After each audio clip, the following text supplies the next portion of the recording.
प्रेमानंद जी के सत्संग। राधा रानी इतनी गोरी और कृष्ण इतने काले क्यों हैं? महाराज ने बताया, कृष्ण नहीं हैं काले। दरअसल श्री प्रेमानंद महाराज जी के दरबार में एक बालिका ने महाराज जी से सवाल किया कि राधा रानी गोरी और कृष्ण काले क्यों हैं। वहीं इस सवाल का जवाब देते हुए महाराज ने कहा कि कृष्ण काले नहीं है, वो इतने सुंदर है कि गोरी किशोरी जी भी उनके सामने छोकरी बनी हुई हैं, और राधा इतनी गोरी है कि कृष्ण उनके छोकरी बनी हुई है। इसी एक साथ महाराज ने कहा कि दोनों एक दूसरे के रंग में रंगे हुए हैं।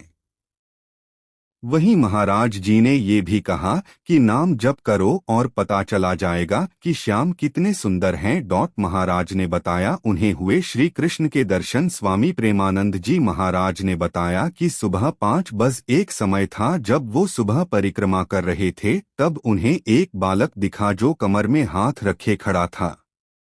वहीं इस बालक ने उनसे पैसे मांगे, कहा है बाबा पैसा दें, और उन्होंने उसे 1 रुपया का नोट दिया, और उस बालक ने उन्हें बड़ी प्रेमपूर्वक तरीके से देखा और उन्हें इस बालक को देख अलगसा ही महसूस हुआ। वहीं इसके बाद उन्होंने उक से साथ परिक्रमा कर रहे महाराज से पूछा कि यहाँ पास में कोई गांव है। उन्होंने कहा, हाँ, यहाँ से 2 किलोमीटर के आसपास एक गांव है, जातिपुरा है। वहीं उन्होंने कहा कि उन्हें एक बालक मिला तो उन्होंने बताया कि वो श्री कृष्ण थे। वहीं इसके बाद जब वो वृंदावन भक्ति दीप महाराजा मिले, तब उन्होंने महाराज से पूछा कि परिक्रमा के दौरान श्री कृष्ण मिले। उन्होंने कहा नहीं मिले। तब उन्होंने बताया कि जिस बालक ने पैसा मांगा था वो श्री कृष्ण थे।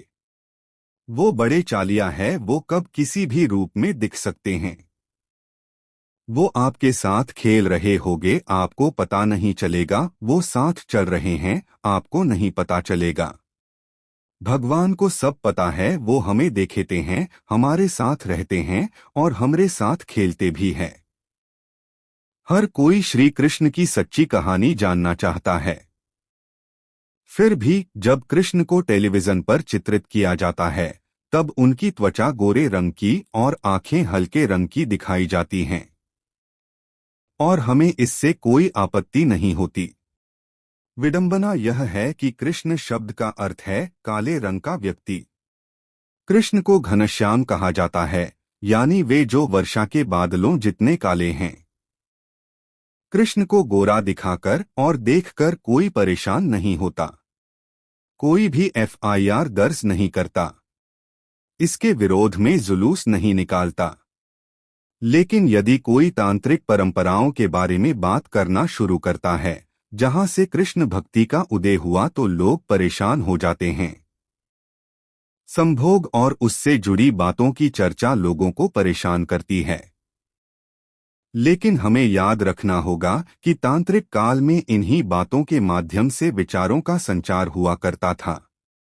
आधुनिक काल में राधा और कृष्ण के बीच का संबंध ऐसे दिखाया जाता है जैसे स्कूल में पढ़ने वाले दो बच्चे एक दूसरे से प्यार करते हों, जैसे कोरियाई सोप ओपेरा में होता है। जयदेव ने राधा और कृष्ण के संबंध को इस तरह कल्पित नहीं किया था। पूर्व भारत में रहने वाले कवि भी, जैसे विद्यापति और चंडीदास, जो तांत्रिक विचारों से परिचित थे, जयदेव जैसे ही सोचते थे। यदि प्यार और संसर्ग प्राकृतिक क्षेत्र में मौजूद हैं, तो विवाह सांस्कृतिक क्षेत्र में मौजूद है। इस प्रकार प्रकृति और संस्कृति में एक बड़ी दरार का निर्माण होती है। संस्कृति मानव निर्मित है, विवाह भी मानव निर्मित धारणा है। तंत्र के अनुयायी समाज के नियमों से परे की बातों में रुचि रखते थे, इसलिए वे प्रकृति में रुचि रखते थे। विवाह के क्षेत्र और समाज के रीति रिवाजों के दायरे से बाहर प्यार और इच्छा को आप कैसे व्यक्त कर सकते हैं? शिव और शक्ति की कहानी विवाह पर आधारित है। राम और सीता की कहानी में भी ऐसा ही है। लेकिन कृष्ण और राधा की कहानी विवाह पर आधारित नहीं है। इस कहानी के तांत्रिक पहलू सामाजिक आदर्शों को चुनौती देते हैं। इस कहानी में राधा दूसरे पुरुष से विवाहित हैं और कृष्ण से बड़ी हैं। कुछ पुनकथनों में वह कृष्ण की मौसी हैं, जबकि कुछ और कहानियों में राधा का वर्णन यशोदा की बहन या यशोदा की भाभी के रूप में भी किया गया है। इन कहानियों की लोकप्रियता अब बिल्कुल घट गई है, क्योंकि तांत्रिक काल के बाद भक्ति काल का वर्चस्व था। इस काल में तांत्रिक प्रथाओं को त्याग दिया गया। मुगलों के समय में भक्ति आंदोलन चरम पर था। तब कृष्ण के आध्यात्मिक पहलुओं को अधिक महत्व दिया गया। तंत्र में संसर्ग और कामुकता को अधिक महत्व दिया गया। लेकिन भक्ति काल में ब्रह्मचर्य को अधिक महत्व मिला। राधा कृष्ण की प्रेम कहानी में समाज के नियमों से मुक्त सच्चे प्यार और इच्छा की चर्चा की जाती है। उनमें यह समझाने की कोशिश की जाती है कि वह सच्चा प्यार और इच्छा लगाव को जन्म देते हैं। क्या हम मनचाही वस्तु या व्यक्ति पर हावी होकर उसे नियंत्रित करना चाहते हैं? क्या हम उसके प्रति क्षेत्रीय बन जाते हैं? या क्या हम उसे मुक्त करते हैं? कृष्ण राधा को नियंत्रित नहीं करते और न ही राधा कृष्ण को नियंत्रित करती हैं। कृष्ण अपने मार्ग पर चलकर मथुरा चले जाते हैं, जबकि राधा अपने विश्व में रहती हैं। उसका विश्व गांव के बाहर जंगल में अंधेरे में है। वह प्रकृति की संकेतक है, वह प्रकृति जिस पर मानवता कभी भी नियंत्रण नहीं करेगी।